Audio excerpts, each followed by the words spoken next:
Alright students, this short video tutorial is just simply about how to set up your files for the remainder of this project. I'm going to zoom in closely on my folder.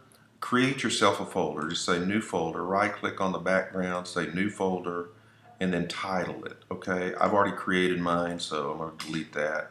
So I called it Johnson underscore animation. So do something similar. And inside this folder, this is what you're going to have. You're going to create a new folder called audio files. Now I've stepped ahead of you, so I already got a few files here. I'm going to actually delete that one right there because that one does not work. Okay, and then you should have your original frame animation. I've got some extra files, so disregard that. But this frame animation right here and this one right here, these are what you should have. You should have your original frame animation, and then you should have your video. I'm going to get this word frame out of here because that's conflicting and confusing. So I've got my, okay, anyway, it won't let me change it for some reason because I've got, I guess I've already got one here. So this is the one I really wanted to target and leave this one.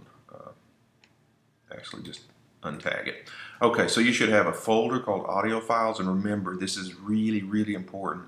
Every audio file that you use in this project, I don't care if it's a ping, the sound of thunder, music, if it's an MP3, if it's an AIFF file, a WAV file, whatever it might be, put them in this folder, every one of them, and don't move them. Leave them in this folder, because eventually when you give me your final video, I want to have this folder along with your video, so everything will link together just fine, all in one folder that's zipped. We'll talk more about that later.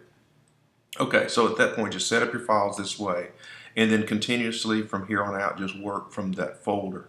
You're going to have your audio files that we'll talk about later, but also you'll have your original frame animation. Don't want to touch it and change it, just in case something messes up. And then you've got this one, which you just did in the last tutorial. You set up a video timeline and you're ready to begin adding audio. All right, thanks.